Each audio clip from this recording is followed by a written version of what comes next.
Man them shoot up the bus there a while ago. And a woman come like she get shot in her neck back. The door, windscreen mash out. Yeah, police out here.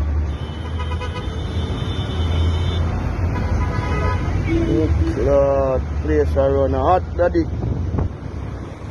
Yeah. People. Que pasa, sac passe, what they do. Welcome to Crime Time News, where the difference is in the meds. Call it news with a buzz. Now, the audio or the video that you just heard is from an incident that occurred off Spanish Town Road, intersection of Seaview Drive. Now, people, Seaview Gardens, based on the information that I have. Based on the information, it is said that after the SMOKE cleared, 7 people got hit, including 3 picnic, one of them 13 or so, one of them 7.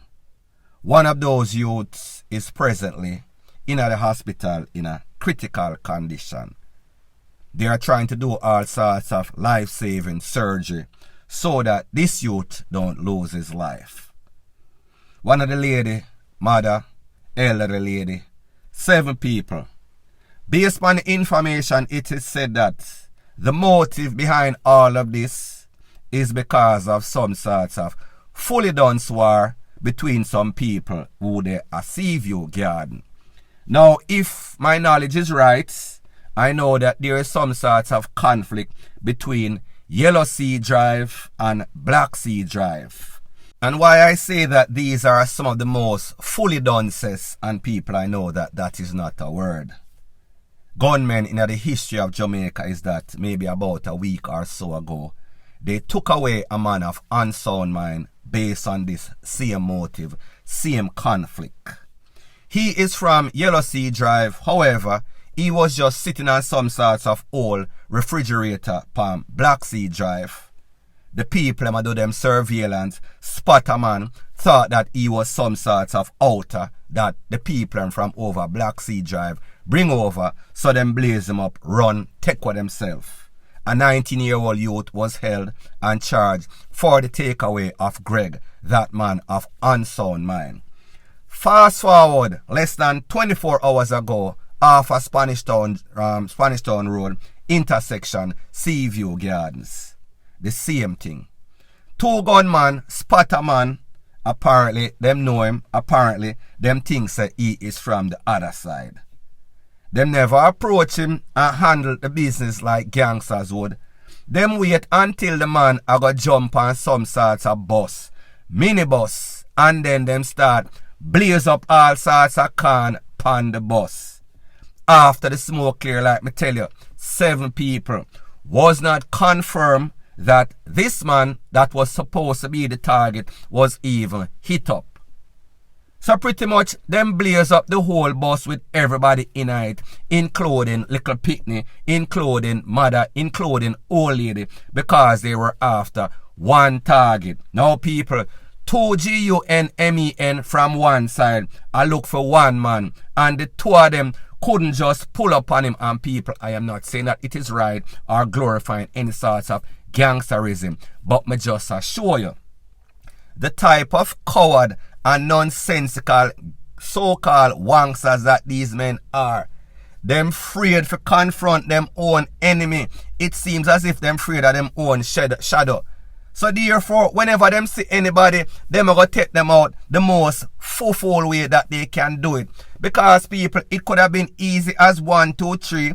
If you have any sorts of guts, if you have any sorts of balls, at 2, the man no know say uno come for him. So therefore, you could have shock and eye him while he was standing there. No, you waited until this man was going to board some sorts of bus with all sorts of little picnic, pack up with all sorts of innocent people, and then you blaze up the bus. After the smoke clear, 7 innocent people, when I have nothing for doing nothing, them get caught up. People, this is utter madness. This is crazy. Point blank and period. Still on the topic of utter madness and further on in the news. if you look at your screen, there are some pictures on there. This was an incident that occurred at the toll plaza, the toll booths. I heard that this was in Portmore. Cannot verify or validate it. There's also a video that follows this. In this video, you could see a man in a vehicle or some people in a vehicle stop to pay the toll, talking to the toll booth attendant when there was a next vehicle that was behind, maybe about 10 to 15 meters or so from that vehicle. Don't know what happened if that person get boomy and press on the gas when they should have pressed on the brakes. Don't know if that person was getting some sorts of HEADS. Don't know if that person lick some sort of ball of CRACK and lose their mind and just press pedal to the metal.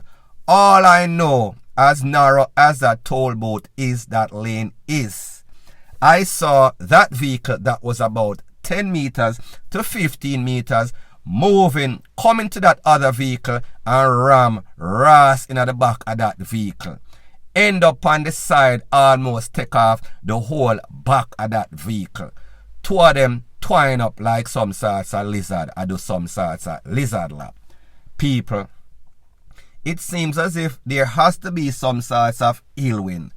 It has to be some sorts of demonic force that is going through Jamaica and make the things that you see happening that are almost impossible to occur. They are occurring on a regular basis. People, like me say, me don't know what them people that did that think, don't know what was going through their mind. However, it looked impossible, and the reason and all rational did not make any sorts of sense. You'd have had to been there to witness this if you can't say, yeah, this actually happened. Because people, like me say, it was out of this world, out of the imagination of any ordinary thing that could have transpired. But then again, when we think about the fact that this is Jamaica and ordinary or abnormal is now the new normal, point blank and period. Further on in the news, it is called Put Safety First. Put safety before you put convenience. Always do things the right way or else you're going to pay for it dearly. Whenever you live in any sort of jungle-like setting as in Jamaica where there are many predators and a whole lot of prey, act accordingly. I am speaking about an incident that occurred off Ocean Drive about 24 hours ago where a man, he drove his vehicle, he went into some sort of ATM machine, he withdraw a couple 100,000, I think 300,000. He had 300,000 plus in a him car in a some sort of glove compartment. He left from that ATM machine and he went to some sort of business establishment, leaving, based on what he said, 300,000 Jamaican or so. Did not know that he was being trailed by a group of men. When he left his car, parked his car along Ocean Drive, thought that his car was safe, went in the business, come back out, him realize him see somebody I go in a theme vehicle through the next door. Maybe the passenger side people, me no know, me never did it. It was then he realized that, hold on a minute, but this is my car. What is that man doing in my car? Something is not right. Honey, make sure you check this out. Call the Popo. Him call the Popo. 911. Ring, ring, ring. Popo answer the phone. You don't know, say, I've been robbed. Somebody thief my car. Me have $300,000 in there. Please to see if you can trace down the car. Track down the car. Rete, lele, blue, blah, bling. So did the Popo. Intercepted the vehicle at some sorts of intersection, jack up the man them, take out everybody out of the vehicle, search the man them have all sorts of cell phone, all sorts of toll, plus the $300,000 cash, or maybe it is short, a couple of tens of thousands. Me no know, me never did it, me not gonna blame the Popo, but me just say, they intercepted the vehicle, caught the two men who were the suspect, found the money, found cell phones, found proceeds of criminality. People, the only thing that went wrong in this whole equation is that they never put couple hole in them people cranium. Pretty much open and close case. Send them go a Madden instead of sending them go at the big yard. Point blank and period. Thanks once again for checking out my video. If you appreciate videos like these, please show your appreciation by liking, commenting, sharing and subscribing to my channel. That is how YouTube promotes videos like these to like-minded, sensible persons like yourself. Bless up.